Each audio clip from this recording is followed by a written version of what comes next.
Hello po. Hello po sa inyong lahat. Isang magandang umaga po sa inyong lahat. Good morning po sa inyong lahat. Ngayon po ay 20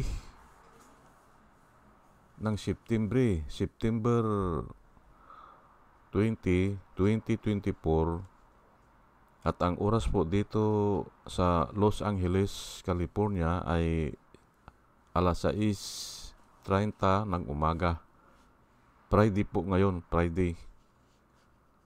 At nais ko mga kababayan, mga minamahal, ay mag-vlog patungkol dito sa pangako ko kahapon na tatalakayin ko itong Angel of Death o Kibuloy.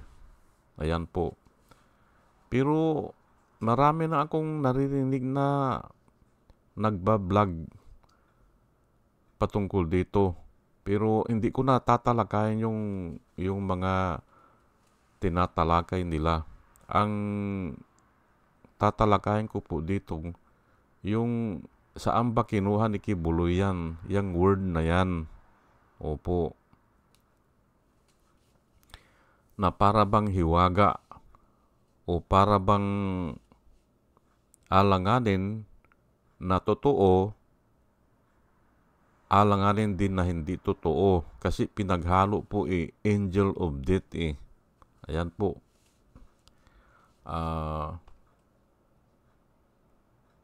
Ang gagamitin ko po dito ay Biblia.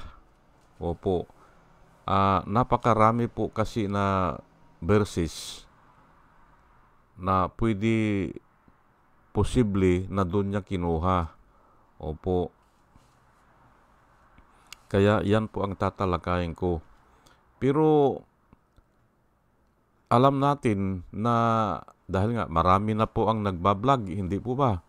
Mga kababayan, mga minamahal, marami na kasi ang nagbablog na yung Angel of Death ay mga totoong tao yan na may training yan ng pulis o military. O malamang yung iba dyan ay dating member ng military o pulis. Ngayon ay binabayaran niya yan, pinapasahod niya yan para sumunod sa kanyang ipag-uutos. Ayan po. At natural tendency po niyan ay ang utos niya ay para mangharas o takutin o kaya kung talagang grabe ay talagang patayin. Opo. Yung mga sumasalangot sa kanya, lalo na yung mga members niya dati na sumasalungat sa kanya. Yan po talaga ang purpose niyan. Opo. Magtatrabaho yan na parang hindi nakikita o hindi sila nakikilala. Parang ang Angel of Death nga Opo. Ayan. Kaya natatakot yung mga nabiktima niya. Yan po o yung mga members niya o kahit na yung ordinaryong tao. Ay kasi nga yan, sumasalakay yan na kung saan wala kang laban. Opo. Pero hindi po uobra yan kung ang kalaban nila ay may armas din. Hindi ba? Kahit na sa isang pamilya, kung may dalawang tao na may armas, ay delikado rin sila Hindi ba? Kaya yan po ang aking paunang salita dyan. At pero bago ako magtuloy-tuloy ay hayaan nyo muna na pasalamatan ko muna itong batch number 2 po ng subscriber po natin. Salamat po sa inyong lahat. Ito po sila si Pussycat, si Doris May, batch number 2 po ito. Salamat po sa inyong lahat. Si Antonino, si Ronel, si Ebe Compio, si Joey Valenzuela, si Third Pangatlo, Yoser NB, Parot Parot, Pabs Naranja, Romel Solier, Padua Lloyd Travier, Andre Senario, Jonah Canao, Rosana Kawili, Ber Orozco, Ernie Calyago, Cristina Joranas, Digna Umali. Salamat po sa inyong lahat. Julie Antan, Jose Labier Niabot, Andy Gimpaw, Yoser GH, RC Guillermo, Joseph Angelo, Mayra Medina, Rafael Aquilato, Mayet Hinsyo, Dio Yanong, Bilya Laguinyo, Mysteriang Toy, Ibilita Roa, Monica Dongsao, Richard Jamura, User KK, User XQ, Nelson Nukop, Salvacion Akisar, Sinaida San Andres, Joey Chavez, Ramon Junior Ramon Junior Rojas, Hael Villar, Rose Jack, Jack Normi, Arnel Araujo, Vicente Tablati, Sweet Potato, Coco Guid, Orly Nunez, Estrella Rambano, Arian Mendoza, Nieves Olaveres, Aldrin Impalmado, Malaya Mendoza, Rolando Dordas, Mer Cabrera, Rolando Olivier Mamon ng La Paz, Iloilo, Ana Marie Aldisimo, Eli Castle, Marias Rivera, Marudaan, Manuel Rojas, at saka si Arvin Silot. Salamat po sa inyong lahat. At ito naman po ang mga vloggers na nire-recommenda ko po sa inyo na ating suportahan at panoorin palagi. Ito po sila, no? Si Michael Apasible Bulletin, Attorney Insurrecto, Bunyog Pagkakaisa, Vlogcaster Armandin, Engineer Toto Kausing, Aling Marie, Mr. Sa Totoo Lang To, Christian Isguera, PMTGR Vloggers, The Action Man, Run Japan Tours, Divina Apostol, CG Pischay, Kapihan ni Art at Ago, Damjus Journey, Kakamping, Ang Batas with Attorney Claire Castro, at saka si Ka Waldi Carbonil. Ugaliin po natin na manood sa kanila at marami tayong matututunan sa kanila. At nakikita ko po na sila ay nagbablog para po sa bayan. O sige po, at tayo ay tuloy-tuloy na. Ang tatalakayin ko po dito ay saan ba kinuha ni Kibuloy itong pangalan na Angel of Death? Ayan po. Ay dito po sa Biblia yan. Opo. At ito nga, babasahin ko po, 4 lang ata ito 4 lang itong verse na ibibigay ko sa inyo.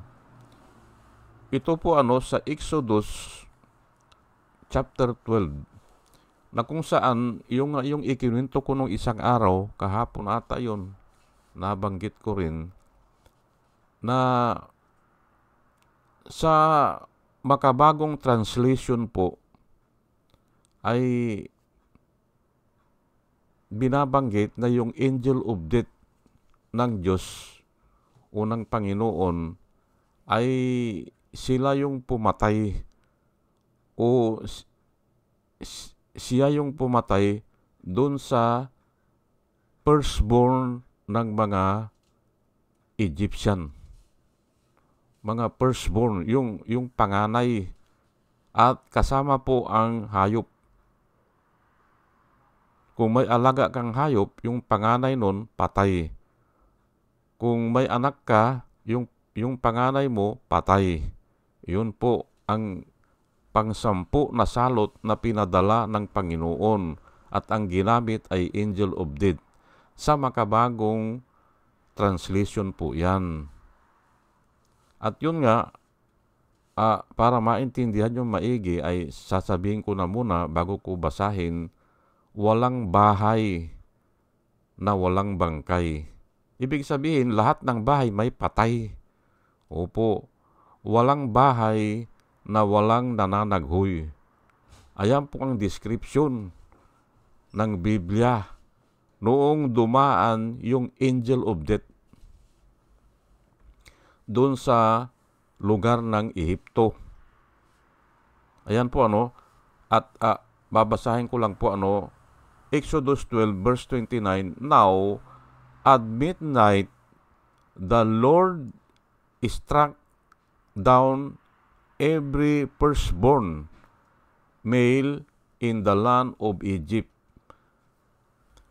from the firstborn of Pharaoh who sat on the throne to the firstborn of the prisoner in the dungeon. Walang pinili po, hindi ba? Pero dito po, ang nakasulat ay, now at the midnight, the Lord struck. The Lord ang nakasulat. Pero sa ibang translation po, the angel of the Lord. Sa ibang translation po ay the messenger of the Lord. O kaya, sa iba din, the messenger, yung the destroyer ang nakasulat po. Destroyer. Ang angel po kasi ay kuminsan ay tinatawag din nila na destroyer. Ganun po during the night, Pharaoh got up, he and all his officials and all the Egyptians, and there was a loud wailing in Egypt. Ayan po. Lahat umiiyak dun sa mga Ehipto. For there was no house without someone dead. Ayan po ang nakasulat. At yun nga, yung walang bahay din na walang humahagulgol o walang bahay na walang umiiyak. Ganun po. O humihikbi. Ayan po ang description. Kaya nga, inutusan po ng Panginoon nung kinaumagahan, inutusan ng Panginoon ang mga Israelita, pasukin nyo yung bahay ng mga Egyptian at kunin nyo kung ano ang inyong magustuhan, mga ginto, mga pulsiras, mga diamante, kunin nyo yan. Yan ang kabayaran ninyo sa 400 years ata sila na naalipin. Ayan ang kabayaran sa inyo. At ibinigay naman ng mga Egyptian kung ano man ang magustuhan nila. Kasi nga natatakot sila ay salot, sabi nila. Lumayas na kayo dito, ang sabi ng hari. Lumayas na kayo. Kasi mamamatay daw sila lahat pag hindi lalayas yung mga Israel. Ay firstborn, lahat po ng firstborn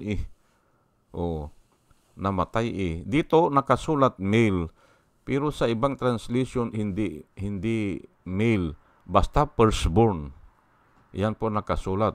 Ano po ang pumatay? Ayun nga, yung angel of death ng Diyos. Opo.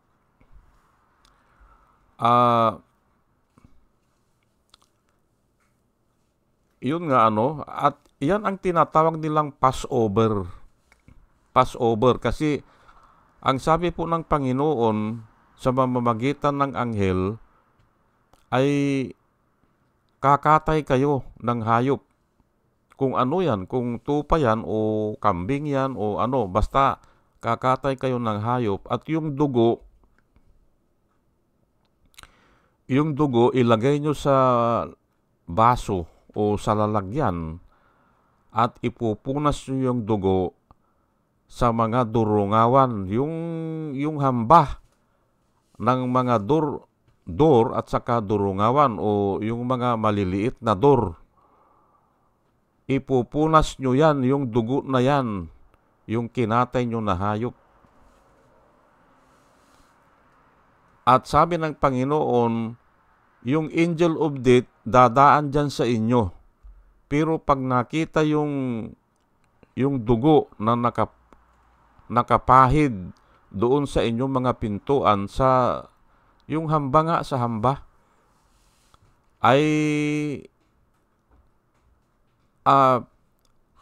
mag-pass over ako, sabi niya. Lalaktawang ko yan, ang ibig sabihin. At ganun nga ang nangyari. Walang lalabas, sabi niya, na tao hanggang umaga. Walang lalabas. Kasi nga, midnight ay darating na yung angel of death. Ayan po. At sinunod naman nila. Kaya ang tawag nila ay Passover. At hanggang ngayon po ay sinisilibrate po yan ng mga Israel. Nire-recall nila yan. Nagpapasalamat sila dyan. Hebrew 11 verse 12, NIV po ito, kaya makikita natin dito ay angel of death na nakasulat dito sa NIV. It was by faith that Moses commanded the people of Israel to keep the Passover and to sprinkle blood on the doorpost so that the angel of death, ayan po, diyan siya kinuha yan, the angel of death would not kill their firstborn sons.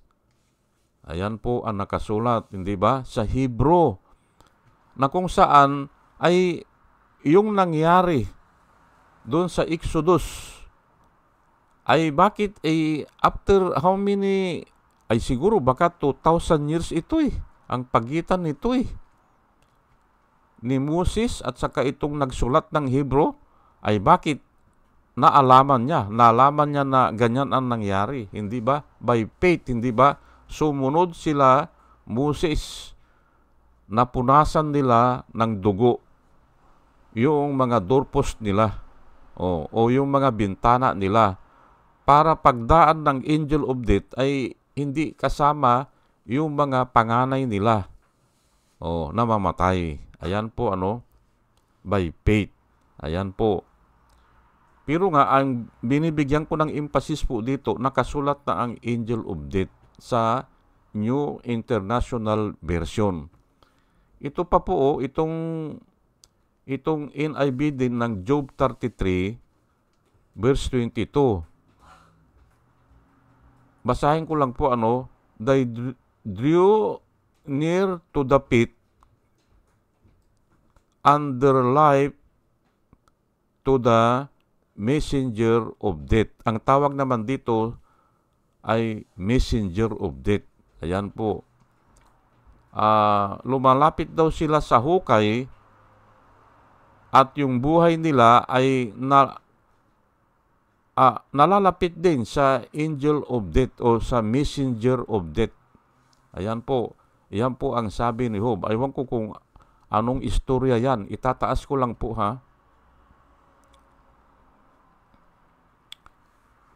Sa Proverbs 16:14 po, NIV din po ito, NIV, New International Version, na kung saan ay nakasulat na naman ang messenger of death.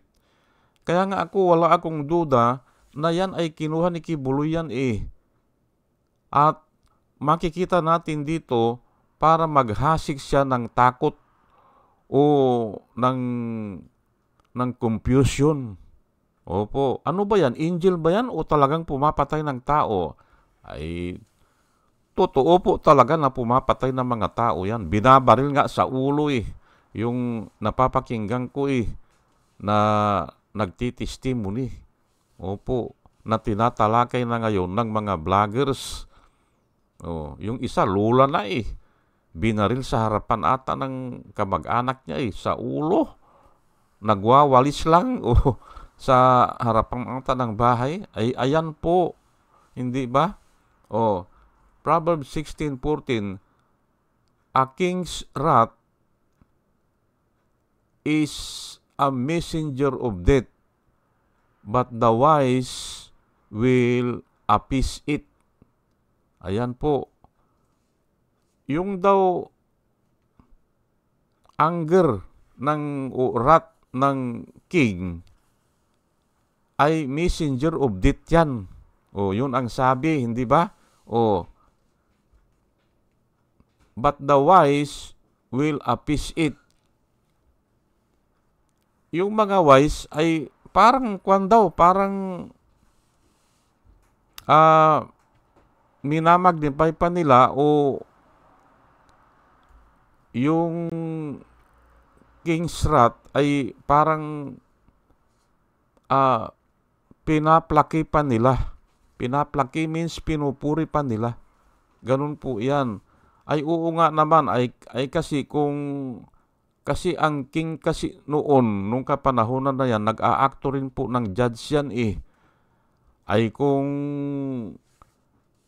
nagagalit na nga yung hari dahil sa masasamang ginagawa ng mga tao, ngayon, yung mga wise po ay natutuwa para maintindihan po natin. Yan ang ibig pong sabihin yan. Pero ang nakasulat dito is messenger of death. Kaya mayroon ding purpose po na kung depende po sa purpose yan, na maganda ang purpose. Yung messenger of death. Ngayon ay ito po itong Samuel na ito, 2 Samuel chapter 24, ay ito po makikita natin dito na ang mga anghel po talaga ang nagtatrabaho. Opo, o ang gumagawa. Isinusugo lang sila yan Opo. Ngayon ay dito ay parang lumalabas din dito na mayroong angel of death. Opo.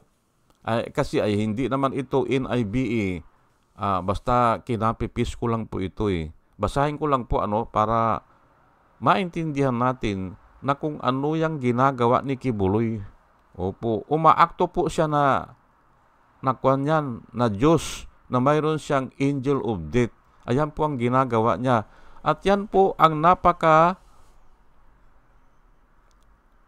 napakalaking kasalanan po yan sa Diyos. Na ikaw ay aakto na parang ikaw ang Diyos. At yan po ang kasalanan ni Lucifer na parati kong binabanggit po dito. Naipamana po kasi yan sa tao. Opo, naipamana o naihinga o naisaksak sa kaisipan ng tao na ang sabi ni Lucifer ay ako ay magiging kapampay ng Diyos o katulad ng Diyos, nasasambahin din ako ng mga tao. Yan po na hindi po natin alam yan. Kaya tayo po ay tinatawag tayo na fallen o tayo ay nahulog sa kasamaan o sa kasalanan.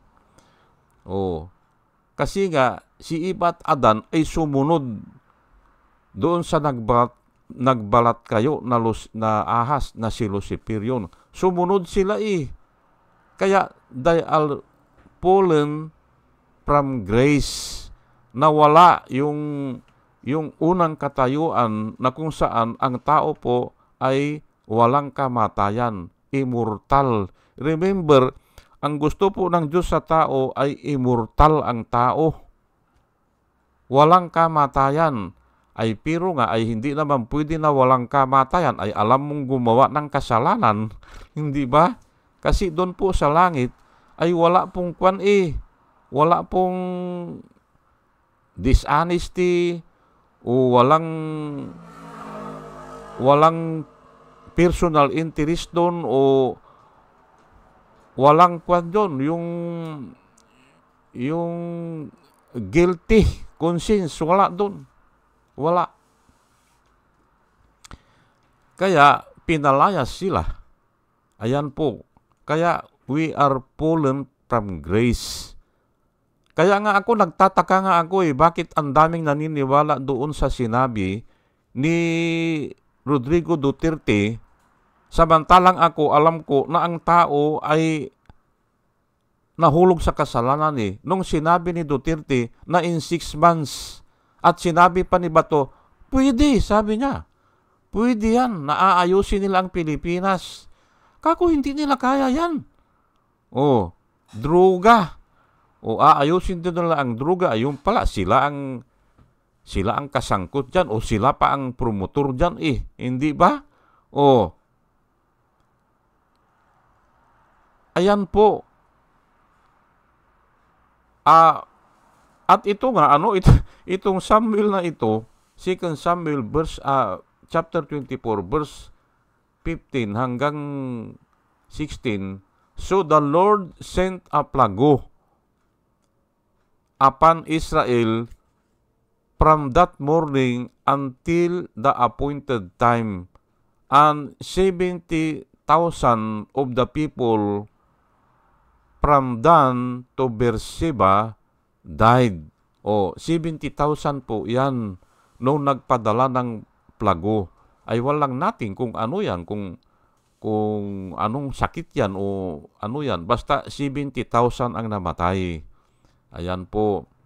But when the angel stretched out his hand, tignan nyo po may angel At sa iba po ito ay angel of death sa ibang yung NIV translation o yung makabagong translation ngayon, tinatawag nila na angel of death o messenger of death. But when the angel stretched out his hand to destroy Jerusalem, ayan po, wawasakin na po ang Jerusalem, hindi ba?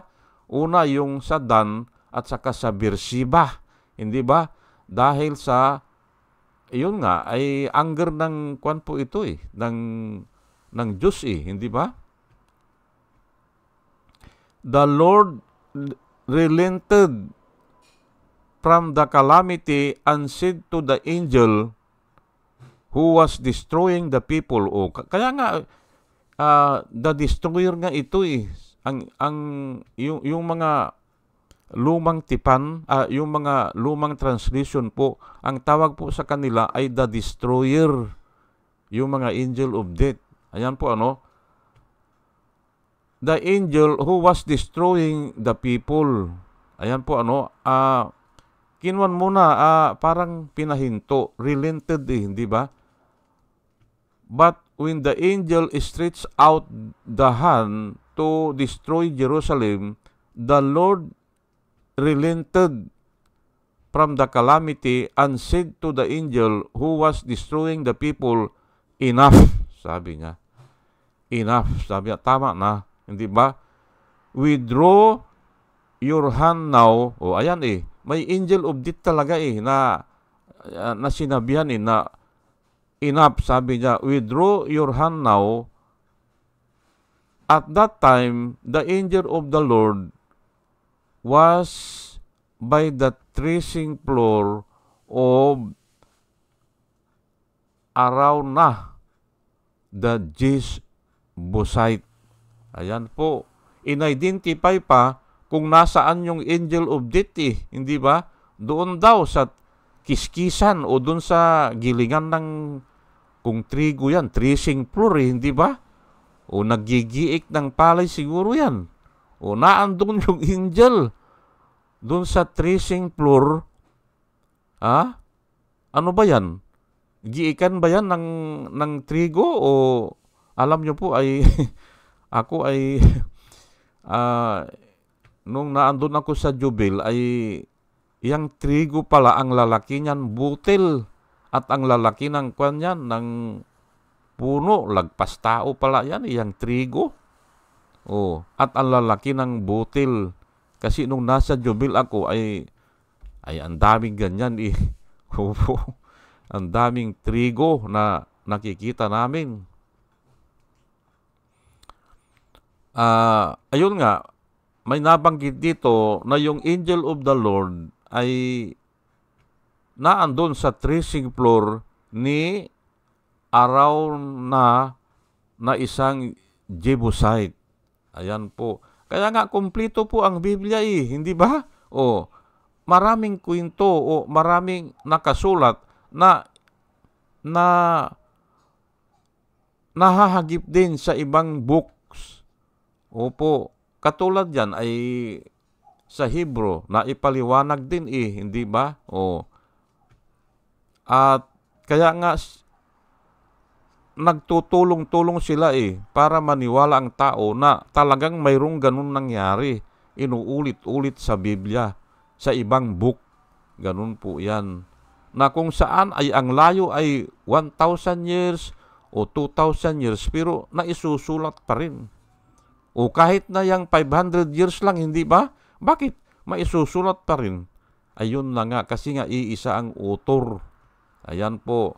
Ngayon, balik po tayo dito, Ang sinasabi ko po dito, yung angel of death ni Kibuloy ay nabasa niya yan sa Biblia. Kaya yan ang ginagamit niya para panakot o pangharas ng mga tao at para din pampatay.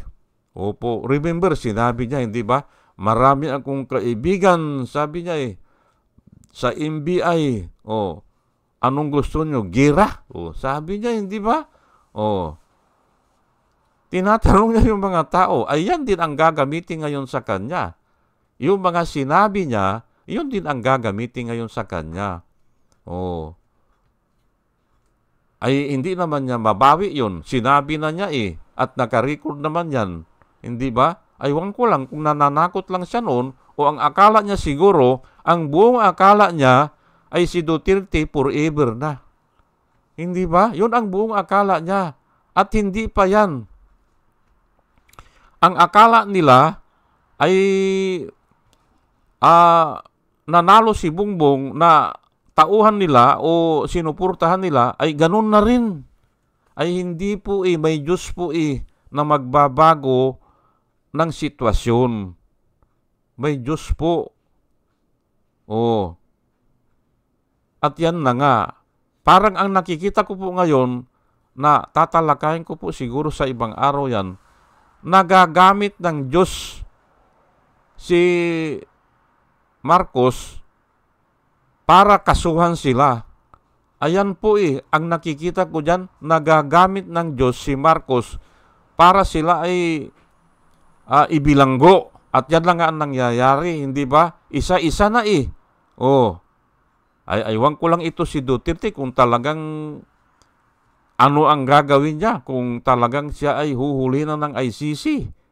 Ayan po, nagagamit po ng Panginoon ay kasi nga ay ang Panginoon po ang pinakamakapangyarihan at mangyayari ang gusto niya mangyari.